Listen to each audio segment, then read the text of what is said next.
melhem reality clear to ten zawain chi bai kan buk le vek cheu tuntu ma chon baby Lalrintluangi Siliguri a missionary na thok chu taksa har san na tokin Borala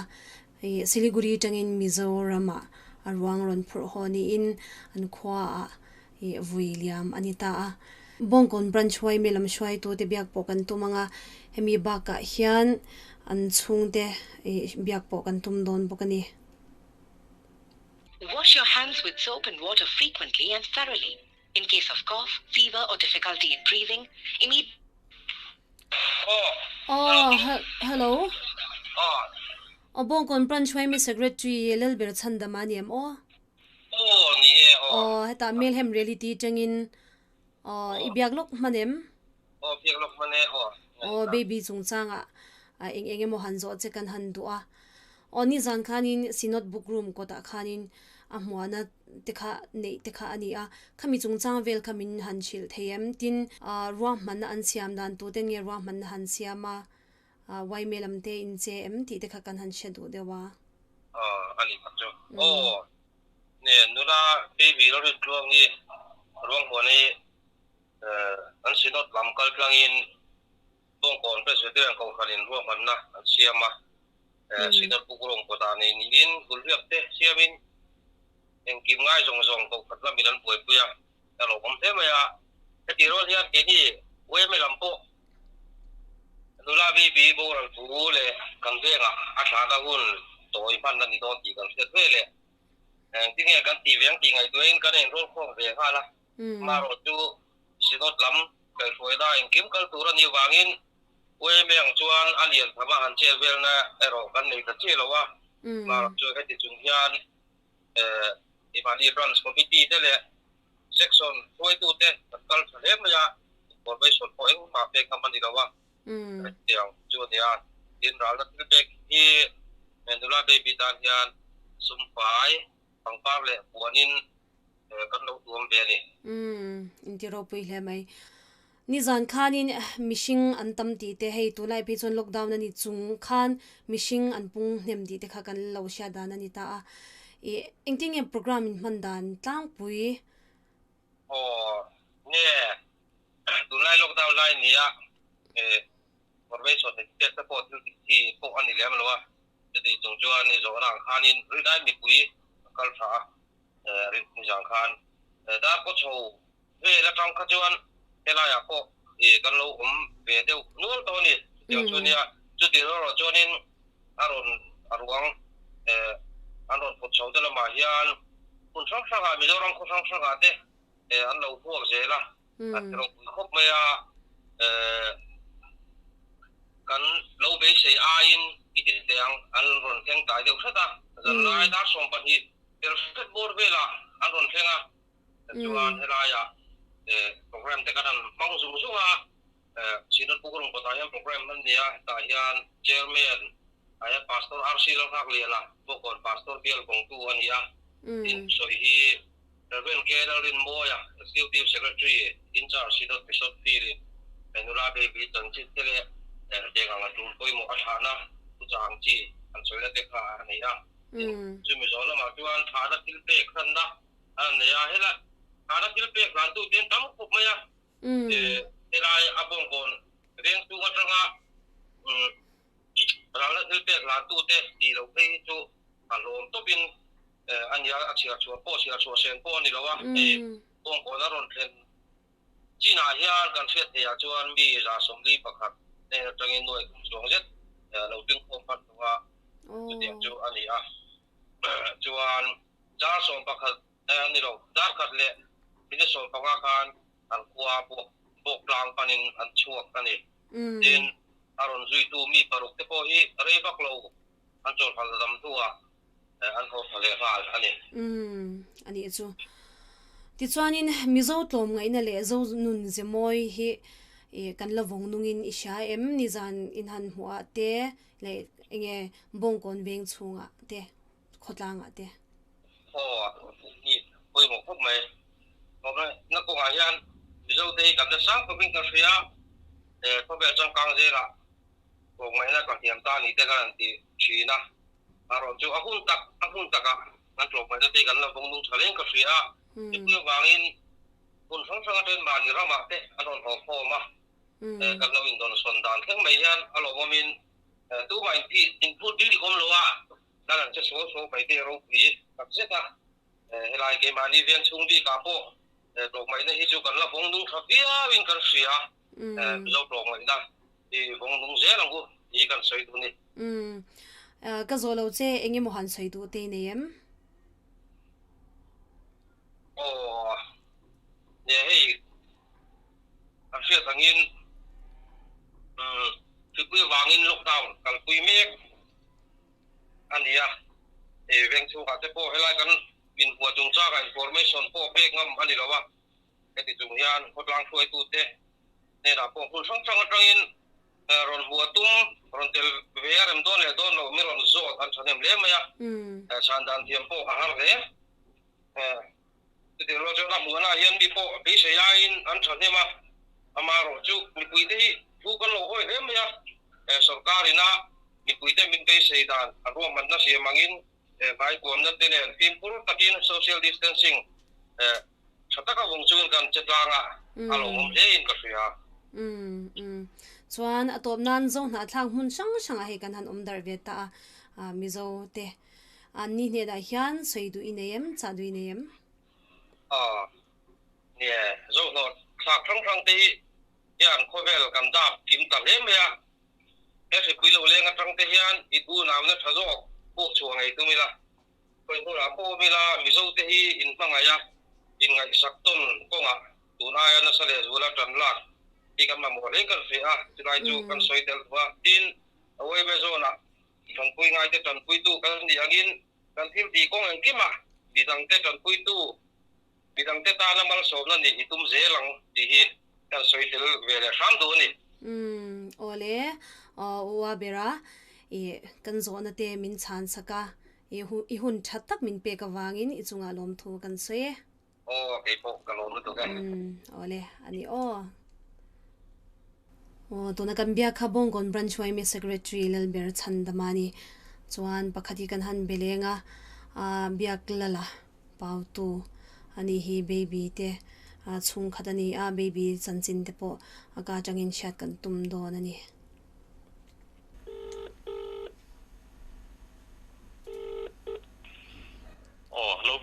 hello pu biak lala chi baile melhem reality changin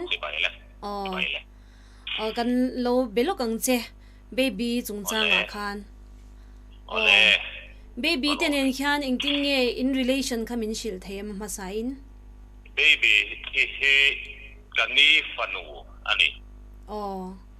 arwang kha Bawngkawn khan ni zana lo hwa te lo ni a khata khanin ingting nge ram manna wai me alam atang te khan wariam me ang tak thian asan bain hun kan ang chi alowa ni zana ma khan achan chu sirot mission board tir ane wangin sirot mission board thian an kudan na tok maya eng kim an ni hian min ruwa man sak te ka a hodan song song te tin helaya aizol ron khena mo dan tura po hian Bawngkawn press council a hian ni hian apa pek di mai taila an kuta ada tok maya chu Bawngkawn ko san hian eng ki malo ruwa mana amaro chu kan khotlang dana hian tun covid-19 na wang hian ruang hi chuak le tura hi chu lak lu lo thi sang ni selangin ti ani awangin Bawngkawn ko san po hian khola te po lo lo ma du biau rualin a compound hosia hian sinot book room kota hian pandal te lo zarin ruwa manna siama babalai te le ke tp Bawngkawn ko san committee te an hatlanga ni min lama khan tiang chuan ruwa manna lo siam ania away me hi chuan pangpar te lo hlan ve ania tin asum pai te po ina ral na kha kan lo da ve chau ani ko san pala na pe tani ole mi pui kha antamem veng shana changten ronkal arwang lo ho antamem nia hei सरकार thu chuak ang hian mi som thum ai tam pun khom lo ti kha ania welfare lampang anga te po khan ron kalan du hiu rolin kan han in engari kal tam lo turin kan han ngen jok ma ma chu ti chung chuan ko khera te tiang khan mi pui kan tha ang reng khop maya social distance maintain chung si khan za chia hi in chia thei ani to lo ba thut na bi ka hi me som thum cher som thum lak chu ania chu ti ro le ro chuan kong dunga te helaya set vela te hian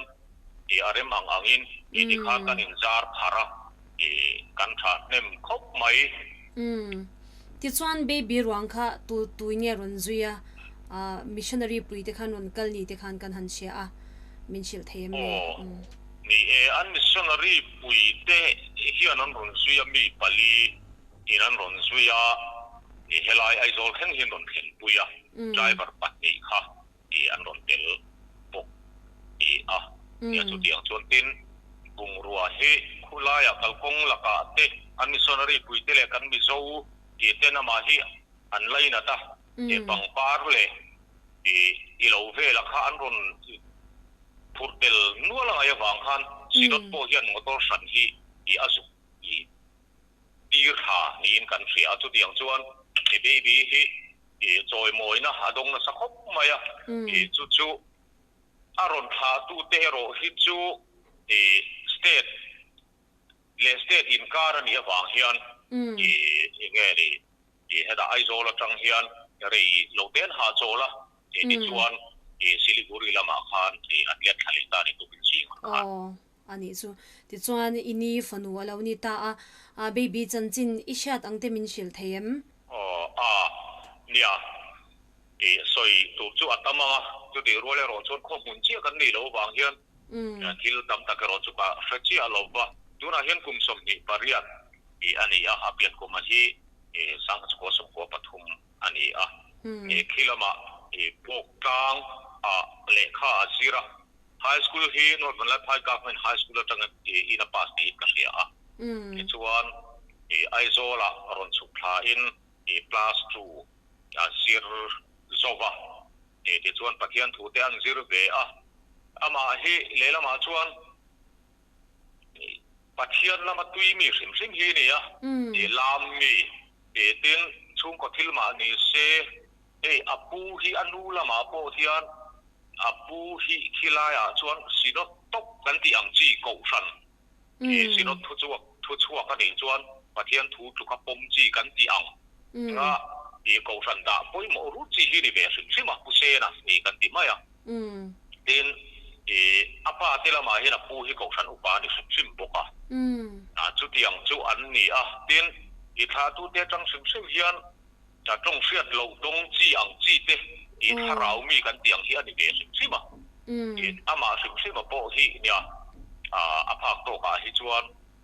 lekha sir cholai te po in na KTP le awe me ang zong te po in akula ta hi chu lo ni ve ya chu tiang chi chu ania missionary hi achak ber hi ni sima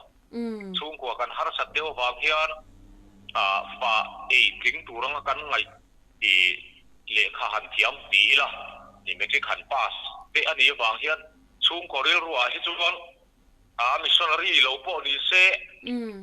kan lom zok ma mang ne mo ti tu hi chu ni ama se ama hian ti thi na tok ta na te po hian missionary ni cha ka wa hian te tiang hian an chuk tha chu ani ama ro cho tho hun chu hi are ta lo deu hla ka ni hi enge ani sia sim ba hi chuan ya mi chong tam lu tu khi chu ni lo ba ama hi ati to hi chu mai mi deu hi ania alu lul kan ti don nge ni rual po sim hi chu athiam be bio thowin kan ria aro chu chong kor chi hi chu ani lo ba ami tu po hi komel hi bio zelin kan ria ami ji kan ria chi na hi chu mo po soi ro chu nei em ka fe lo ba ya chung vel mi ji net ve bio si chu ani ve tho chuan kan ria ti chuan tuna adam lo chan ti re hi in sia em chung kwa in adam lo lu tu chu kan thelo nuam sam lo hi chu nei ve chuan a in soya tuna sipui na min ti buai hi chu ni lo sela chuan me tha a retreat nei tura hian karon ho chowanga I check up ge deuh hi chu panga yani ti hi chu asoya amaro chu aba ka hian soi lu tu khi anei lem lo ba mani deuh lok ti ila tunak sipui wanga kan buai ma te po hian hei a thiana thopui te geria ramplun beng thar lampang ani anu te po hian a chu tlo a so nga te po chuan nel him takin soi sel lu tu lo chuan a om ve thova amaro chu check up trim hi chu adu thu hi chu soi be aba kai chu kan thelu tu blem lo win ka sia chu ko chuan no tuna hetiang an hanni tak thu tai hianin a chung kwa te po in ham hai ve viau in garing ni ama chu kan ti ama hi ne mi si sel lo taka di lem lo wang hian kan ngai hi tha maro chu chu kwa hian khu han om do na kan cha member hi chu missionary chu ni ve ka nga chel hi in chel tu ra ni ti hi ani deuh tok mai ya chu wang chuan an chel lo hi kan lo ber hi ani sim chu ma chu ko sim chu ma bo hian ya chu ve vel wang te chu na lo in sum lu tu kan engem ti te chu kan ri ro chu na om le tu no ya chu ani deuh mai a kam lo chung cha ai chu sipui wang te ni lo phe seng chuan ti ro mangai tu le lo lai na tu te khatam ta khanon pung khom le azwal anga amaro chu kan bo ro kin azir si lawa ti chuan kan hanzo le de du te chu tlom ngai na dik tak hi kan lawong nungin isha em hun tam taka chuang ni mi zo tlom ngai na hi wong to lo wang te na hanin soi thina du tho thil a hi chuan amaro chu kan mi zo sim kan sai ti ya hian ke ma phu ve da na chuan kan lawong nung tiao hian ka he ve mai maya ko tanga phak to ka rong kan han bol ke na te po hian hei li san san china te po nya thalai pa nga ching kha chu kan kimang em o ti tu khop kha ari that mai ni ro asura kan dova tu ma in kan ho san lo ni in ka sia chu ani atun se pui kan do chung chang te po hian soi tel ta ila hei ke ni hi kan veng pi kan soyanga soi om lo chu ani lo mai te ya ti hian ram sang sanga tangin kan tu kan fa ten ho khoma khotlangin mun tam taka kan lo buai puya in te kan phak to kin kan venga hi chuan khotlang tho khom mangin in kan siak saka mali hi na tui taka thei tu te po hi helaya kan siam ang lungoi takin phun noi ni alovin an thei zela tin sarkar te po aboi ve boka result chuak te po hi ni som pi pariat vel helaya quarantine center om to te po hin omani amaro chu ngoi ringin kan ha ka lungoi takin chu tiang zen chu ani mi zo ni hi an wamin ka sia khotlang in kai hoi na sim sima te po hian tin hei mi thi kan song bol da na te po hian zan lumen pui ngai te po kan han nei chowa tin khan lai chung cha nga te po hian chu ti sel chu ala ni a bu chung cha nga te po hian chu wang chuan hei hi kan han soi nom dia kan tlom ngai na chung chang te po hi du tho thila hian soi nom mai la keima mi mal ngai da na hi chuan mi zo di hi avanwa em ti hi karil ruwa hian alian khop maya donation la ni se anwai tel aluta ti mai te ang khotlang tan an ti a chung zong songa chu chuan cham tu hi kan la in veng ve par he mi veng dang ang em kan ni lo mai theye amai ro chu bu pai te tel te dal te alu puru khatiang kha veng tak taka hin kan la in sem kal mar ani ta tho hi a har sak te wa bangin chung chu kan la ni flomin ka sia chu wang chu kan nun hi amoi le in kala sia keima mi mal ngai dana chu kan soi lang chu chim tu ani ti chuanin ka zolo che enge mo han soi du ineem lom thu soi na baby chung chang pi ka hian ni a ni zana ai zola Bawngkawn ko sanin kan soi tong khan mi lo muwa ka chula ya chuan he kan sinot lampang po hian min ngai ven he in ka sia helaya bel to pastor arsilal hakianan ti hian hun numal tak acher na huaya min han nei puya tin pastor ke Lalrin moya ani hi executive secretary ni ka sia ani thu cha le baby chan chin tlang puya rong bol na te min han tring sia tin chu ba ka chon sinop moderator reverend ke lal sang liana hi aron tel poka tin baby khilama buina tura hian reverend si zoram moya secretary mission in charge kha mission board kha aron chho poka chu tiang chuan asinot ang sim bo hian ami te hetianga chiat toa an tuam phlok dan hi aro pi katia akal kong an ron chona song songa te ko helaya transit lo nga ya motor te chung ko chu chung ko ina kan buai pui ngai bia lovin tiang hian ruak man na siam ani hei thil pe ka ral na thil pe te po hi ya ika soi dik che lo mai the ma sen nuai li chuang ya kin khom ni in ka sia kan lom le mai ke ni ang ya chung kwa hian hetiang hi athenga chiat to na ma ni selangin min choi moya aram pu ang po in min choi moya min tuar pu in ka sia kan lom le ani ti hi kan soi lang sim du ani ole ti chuan atop nan hei thlir tu te zo na thang hun shanga om te hne na hian soi du emo cha du emo inayam toy te kan soi du la ya chu kan soi lan ro to mi zo di hi anu mang ti hi karil ruwa hian ni alang yen khop maya thi na kan in song bol dan chung changa te tin chiat that kan nei mol mai hian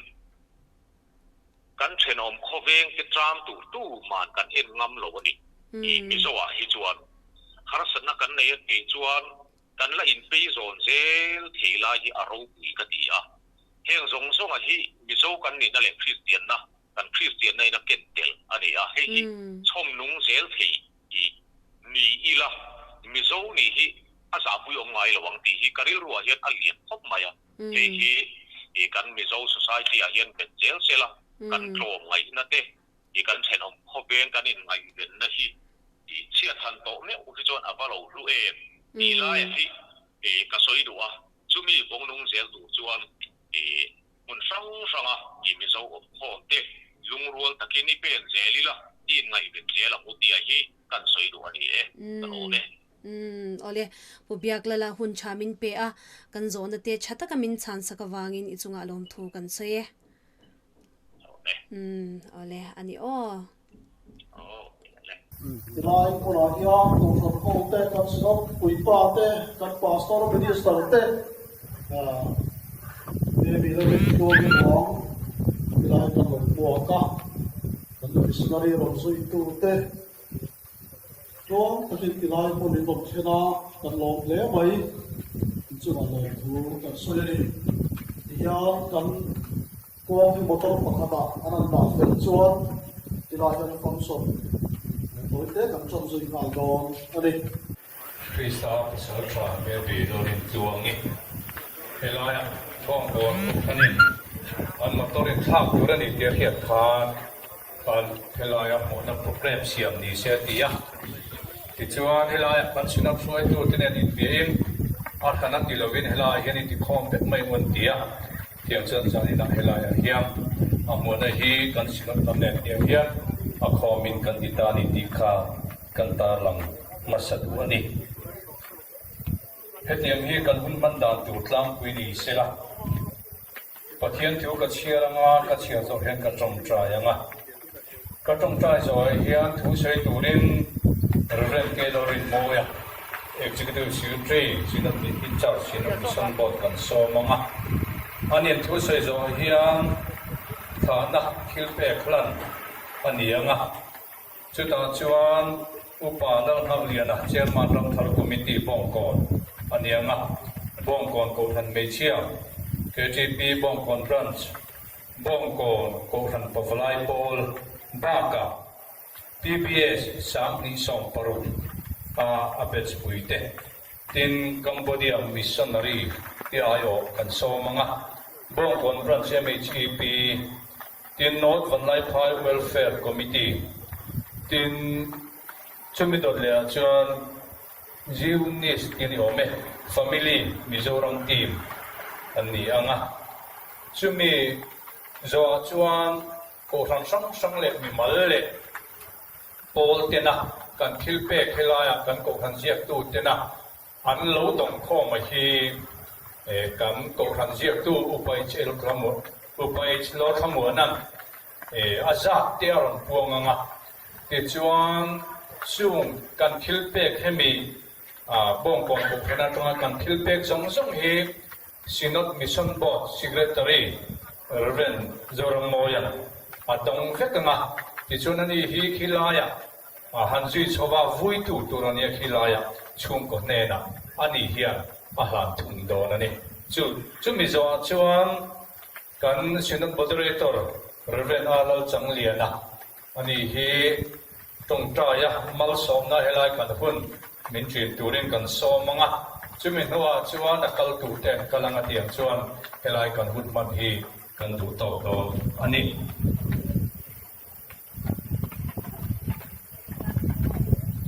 Tuangi min lisa o in lam dia media a chan chin kanin so chon kanin fiu chon kan ngai tua na lo tu ka kan sila lom tu sei dan duani asbara chuan Bawngkawn ko kan ho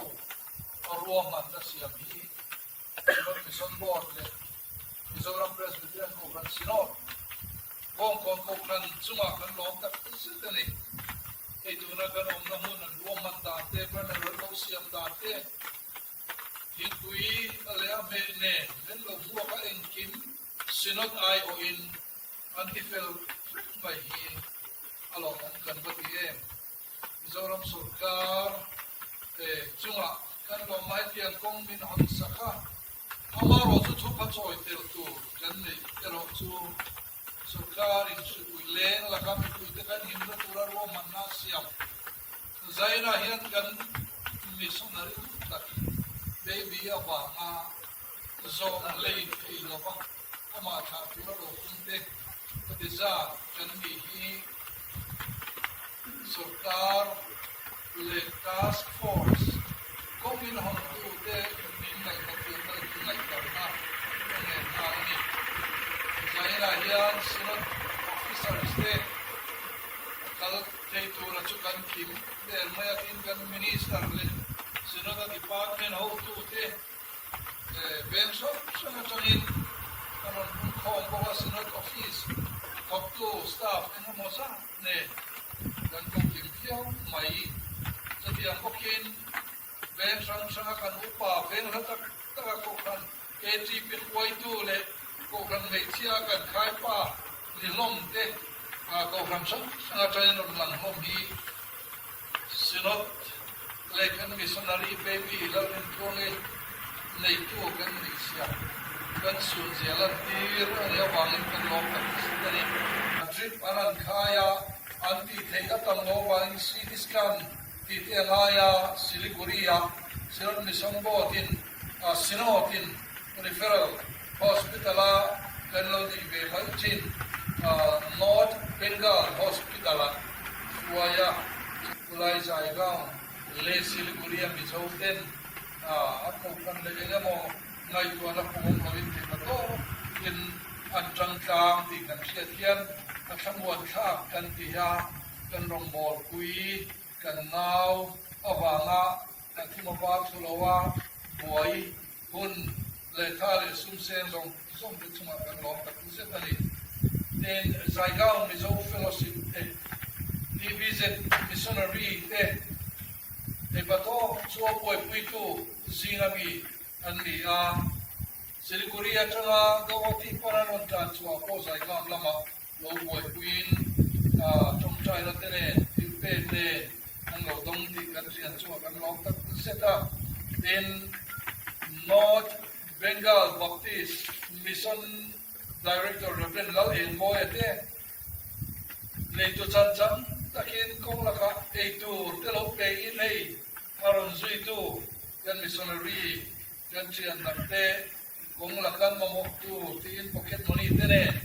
tin baby I pora lo tu pocket so tiang suan tu takin ang lo en call ti kan chian chuma kan lo tak se tani so tiangin ano Jose kako mun tilai ti mayam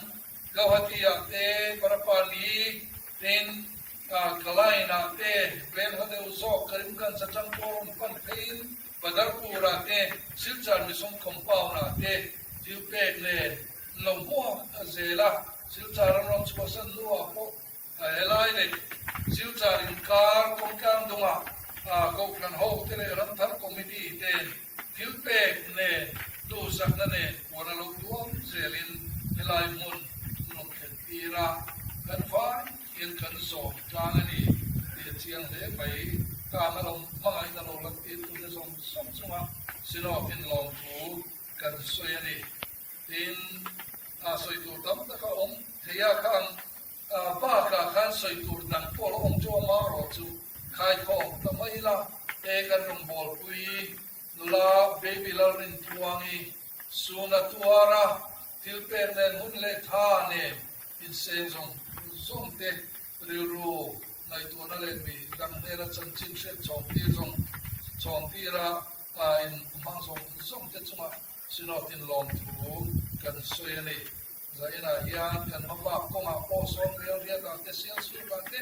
sai liam kon mo sang sanga mo tumin an lo la in bo sai ti kan ria chu kan soi masal ko te ra dang le a chuan bok da hian ne china chen ka chon ka ngai ta kan cheman mai ti sia kan pastor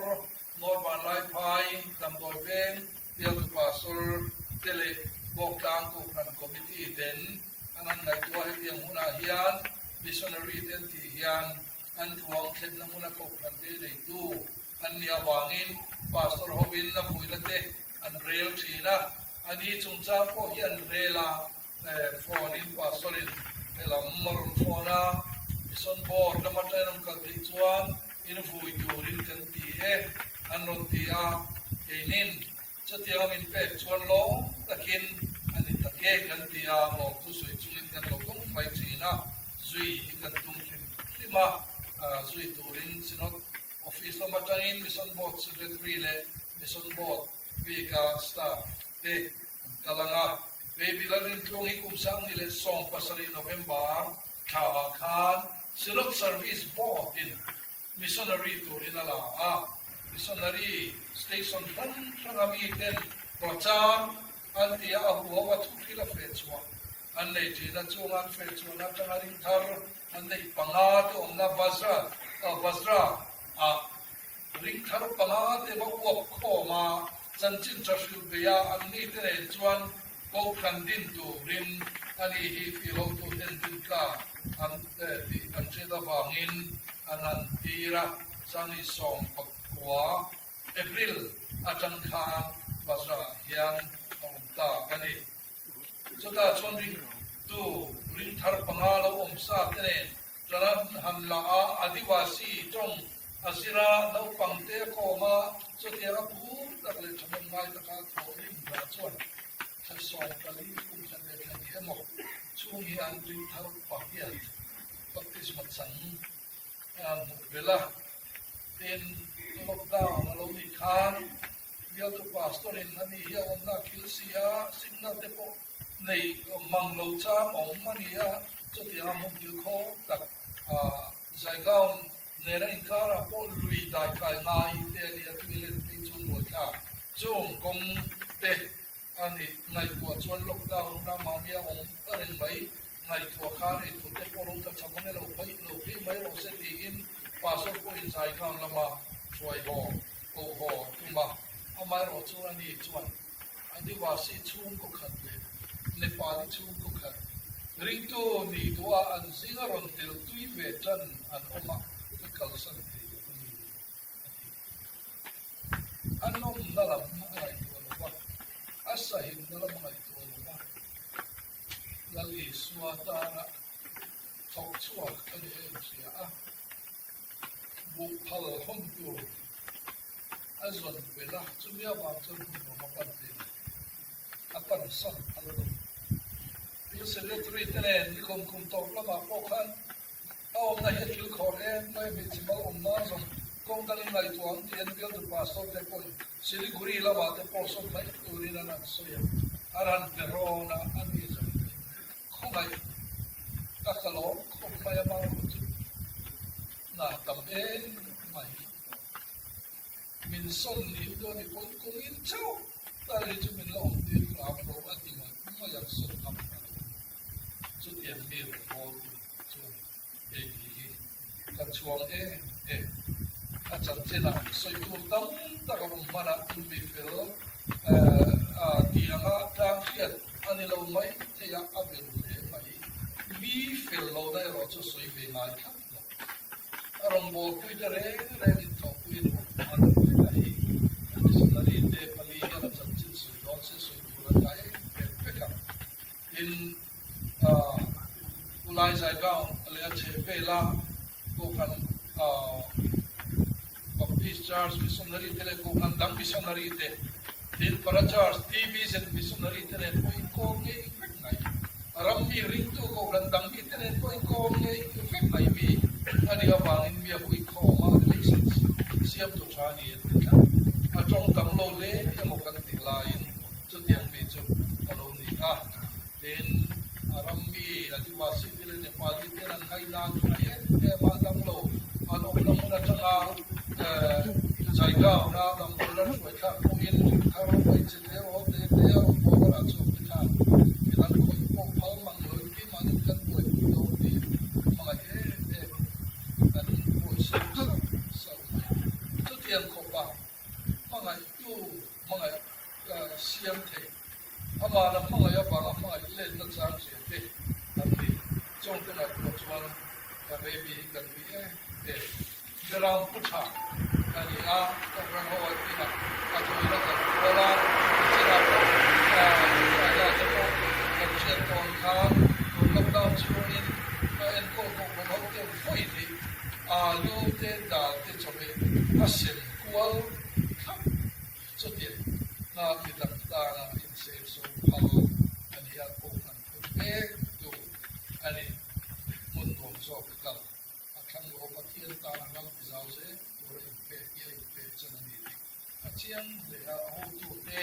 ko ro le tu te pastor te le pi ho tu te ro le ko te ro le na a pun noi ngai lo wa u ta kin len chok tu le na mai chi cha tiang chu ani a ba ngin na li sun ma thai mu so ni mo le cha so ni ya dan du ma hian ti tai la ni chin kan ta kan tel lo kha baby chung te tangin mi aron zui tu kan missionary tele a driver te ne na hilpe ganan a chumi pa chuan nge mo thukam ni khan sei turi kan som dona chu chu lo le bok ta sela a tha nge ama sabera chuan Bawngkawn ko khana thalin kan somanga ku palan ha hiana chairman ram thar committee kan somanga ani hian ati tu te ti mai pa ka hian elaya kan missionary te karon sei tu te hilpe klan du poka chu te po chu ma tel fekanga thế khi thế kan mission board secretary milo dong sakje sila kan ti kha chumi zo chon sonun nga loin Bawngkawn ko kan pe chia Bawngkawn KTP Bawngkawn ko kan to lai pol te yan chon in to tin sonun nga loin lo chu je se thang ne baby Lalrintluangi ra da le da sai ne so ta kan o sai ne so ki kan sia ra ne Fiat ringla, baby Lalrintluangi, baby Lalrintluangi, evangelist, pasra saikam, pastor biang Siliguri, ison fil, missionary ta hari omne, kata mengai kata kita arong bola le hari lagi kan ngai sa ni dah bau kita kan kui sia lan tian na dia ni kan ta kami tiang ni muda kita julu lalpa julu takari ko kan chairman pastor asi lo thapli upa Islam thamwana ko kan sia kali kan ming kan sia kali ko kan ni ko sia kali ara ne ya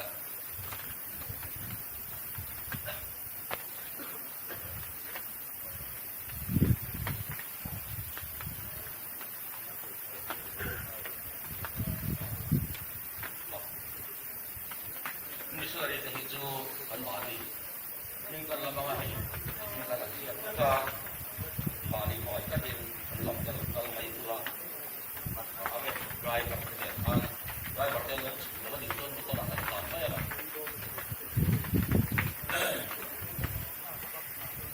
Bawngkawn có phần lệ Missionary có phần lệ Lalrintluangi có phần lệ Wars Christ có John Martin yêu về rồi phản đối thế rồi Thlahnaจุดปิ้งก็เราเปลี่ยนทันเองแต่เราอยากเป็นคนต้องสักไม่รู้ยังไงจะทำเนี่ยหลังฟ้าเสียเขารำพิษซาคอยกินกับกันเสียนิด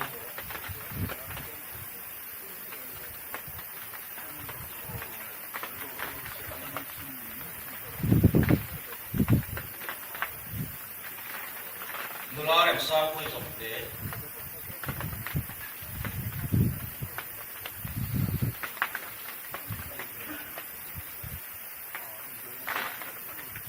Langfar is father of prayer.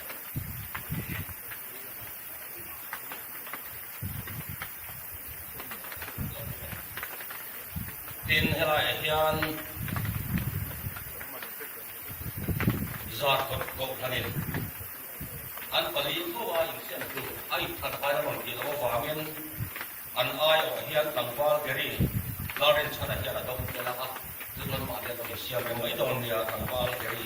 Lawrence chana hian ki to kala sana driver ta kan lo chu koเราชัวร์นั่นตัวกันแต่ว่าอย่างนี้ที่ไกลฝั่งที่ออกคนตกันเลยมีส่วนแบ่งทางตกันเต้นออกเสียงสุดเบการทำทางเบตกตองอันนี้เนี่ย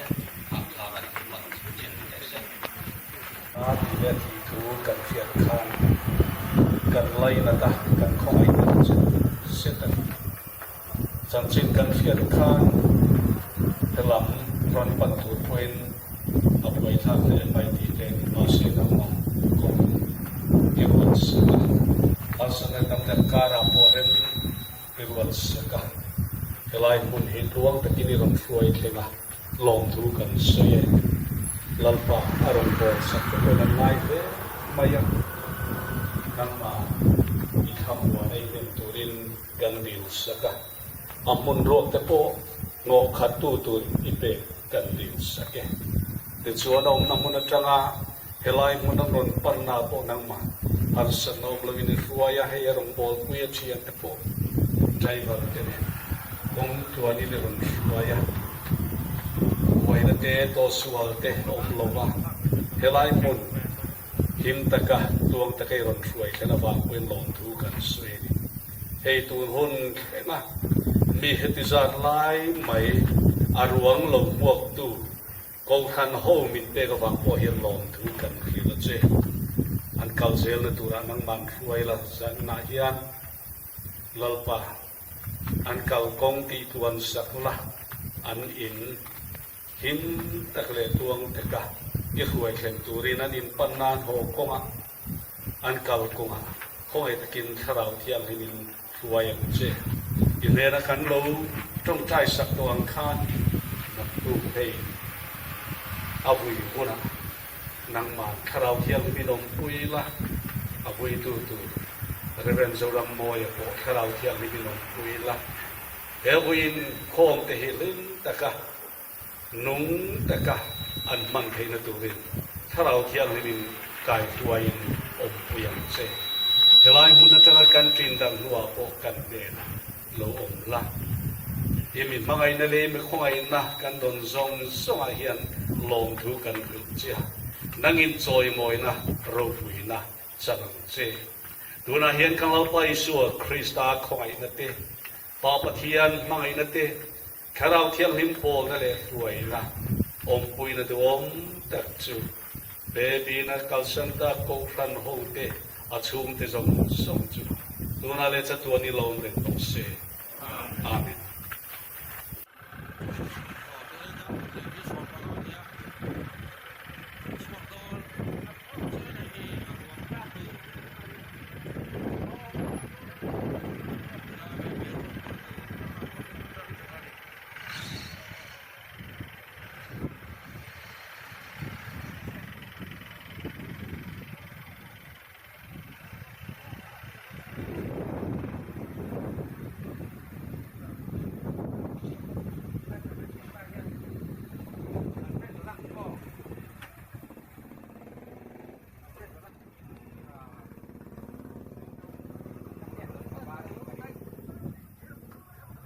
melhem reality team ten khor chung te kan torpui tak zet cheu ti kha kan han soi ve ni se